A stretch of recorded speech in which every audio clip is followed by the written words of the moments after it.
Welcome to Disc Golf ASMR. Yeah, you'd like that, wouldn't you? Alright guys, this is round 2 of the Breaking Chains tournament. I posted round 1 not too long ago.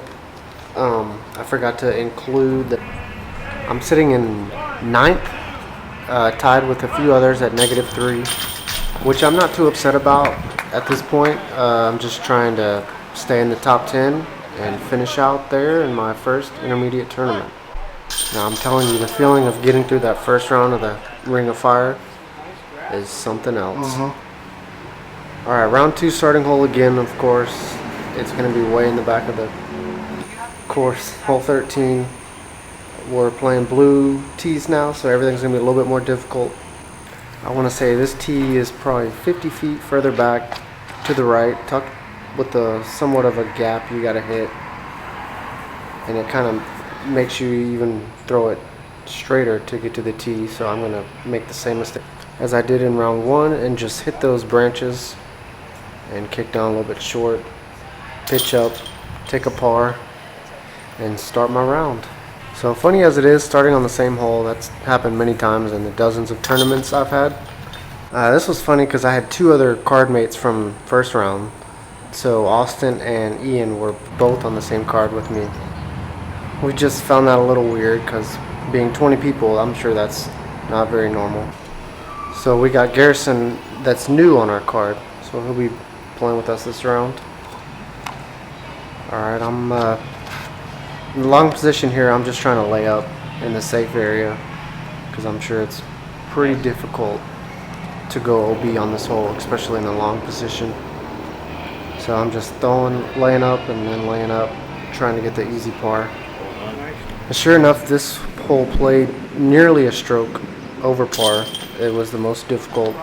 So if you're getting a 3 on this hole, you're getting strokes on boys. Alright, 15, 294. There's only one bogey on this hole. I didn't get a shot up from the long tee, but I mean, it's basically just moved back probably 75 feet.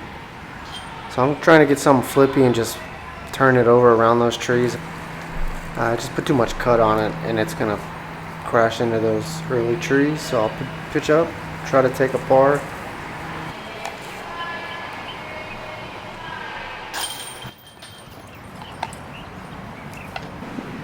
Alrighty, 16, 702, par 4. The average was over half a stroke over par. So you know I'm going for the par. This is still my first time ever playing the blue tees, so I'm still trying to figure out the landing zones and all that stuff just from walking on it earlier. And I turned that over bad, and this ends up in a random tee pad spot, so I just go for the same shot, kind of like a layup. Puts me in a decent spot, but that just doesn't get the fade that I need, so I have a kind of a long look for the par at about 30-ish feet. Let's see if I jump here. Nope. Oh, fuck, dude. Oh, watch out. God, I'm so sorry. Alright, so I got a little bit of a comebacker.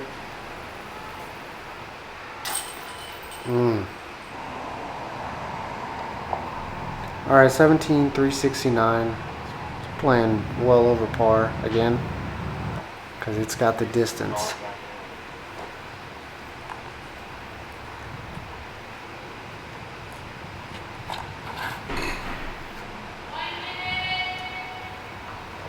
Yeah, I was trying to get that a lot lower.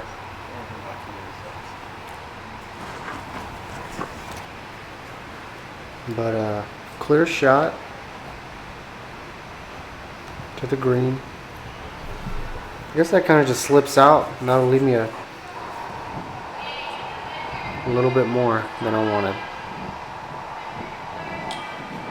Oh, 2 bogeys in a row. Not what I wanted. Alrighty, hole 18. Playing is the second most difficult, I believe, because of the wind we were dealing with. it was kind of hard to tell which way it was going, but I thought it was kind of a headwind. So I go Halo Wraith, and it just doesn't flip. Hits that tree, but luckily stays safe. I got a good break right there. And I still kind of botched my upshot. Just not enough going up that hill. Just didn't want it. Alright, I'll clean that bogey up and try to start cleaning up my round, because 3 bogeys in a row is not what I'm looking for. And if I continue down that path, top 10 is probably not going to be in the results. And I get swung pretty wide, but it'll come back safe. But gotta straddle out right here and just pitch up because I didn't have anything. But it's good to be back on the par train. Alright, hole 2, 356. Playing well over par again. Because this low ceiling is just super difficult, especially from this long tee. I think that's an Undertaker I'm throwing. It's pretty beefy. And just a little bit too high. I'll be close to a little bit past the short tee. And I'm trying to swing it around that tree. Somehow it goes through that hole right there. And a lucky par. I'll take it. Well, actually, I gotta make this. Already missed one on 18. Boom. Alright, hole 3, 287. Playing over par. There were only 4 holes that played under par, surprisingly. And you have to buy everybody drinks. I'm going a beefcake, Halo Wraith. And it's not that beefy anymore. But it might have hit the bottom of that tree and kind of just stopped. It's a good chance I could have got more of a skip if it wasn't for this little area that I'm stuck in. But there's no way to generate any power when my body is twerked like that. So I'm just happy to get that second par in a row. Alright, hole 4, 252, tee-pad tucked back in on these trees with these super tight gaps. I actually saw Garrison just kind of pitch over there to the left, but I'm going for it. But then again, Garrison's left-handed, so I can't imagine winning this hole.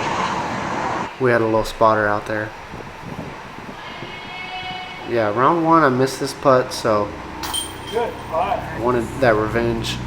And I'll take it. So it's good to finally get on the board, get that tee box. Alright, and I absolutely love this hole. That low ceiling tee shot. You gotta just make sure you throw something somewhat stable. Land it right on that grass and under the basket. It's a pretty small landing zone.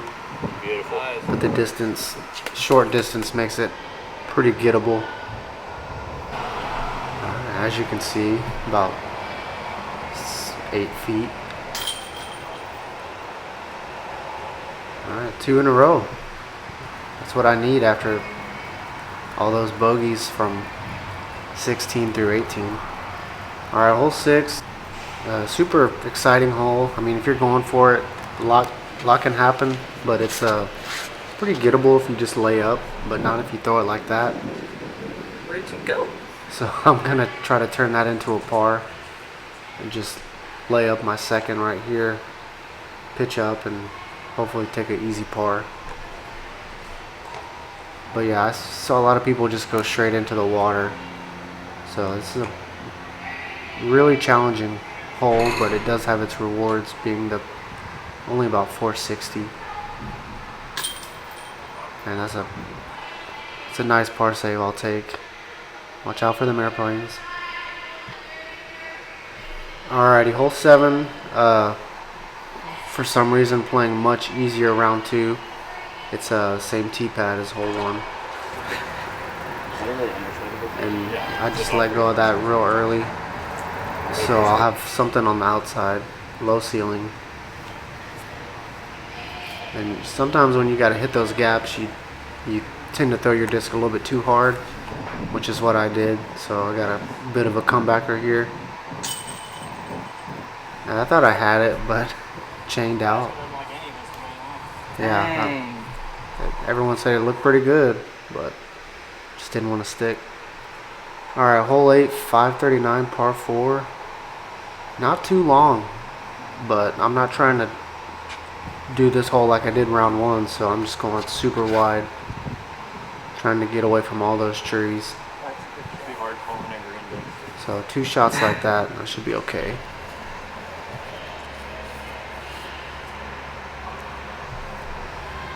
But that'll come up short, so I'll have a putt for the bird, but I'm okay with getting a par here.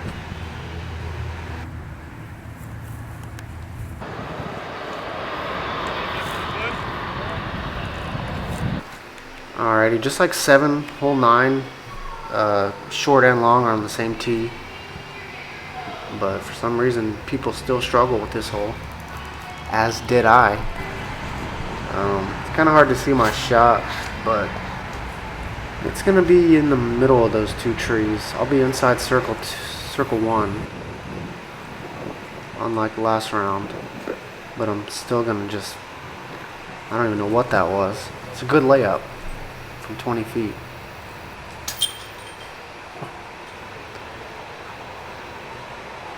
Yep, alright, hole 10, that's short tee.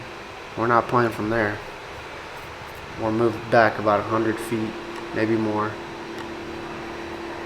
And I'm playing for par. Yeah, just trying to get around that giant tree as the first hole. And just land in an open spot where you have a,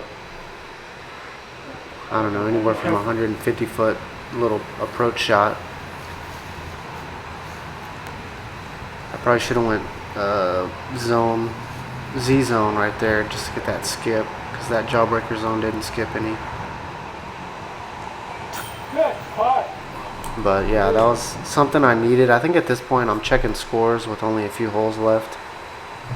I've seen that I'm not the only one that's getting bogeys, so I'm trying to get any birdies and pars I can get from this point on, because I've checked and I think I'm sitting around 5th place right now. Alright, hole 11 moved back quite a bit. You got that gap to deal with. The camera person missed my drive, which, I mean, that was the only shot they missed in the whole tournament, so that was nice. Not bad. But yeah, that's a par. I'll take it. And then this puts us on our last hole. So I think I'm seeing I'm in 5th right now, so I'm just trying to get a par here. So I'll throw Undertaker, spike it up there, try to land in the safe zone. Just have a little pitch down putt, and I like that shot. Give it a little bit of Anheuser release, and let it sit over there. And this, I didn't know this at the time, but this was for solo 4th for Garrison, and maybe he knew that as well. It can be a nervy putt. As the other cards finish putting in their last few holes, I guess someone else bogeyed, so I'm going to jump up to 4th with a 4-way tie. So that was kind of funny. Even though I feel like I left some putts out there, I was still pretty excited with that performance. So thanks for watching, guys, and I hope to see you out there next time. See ya.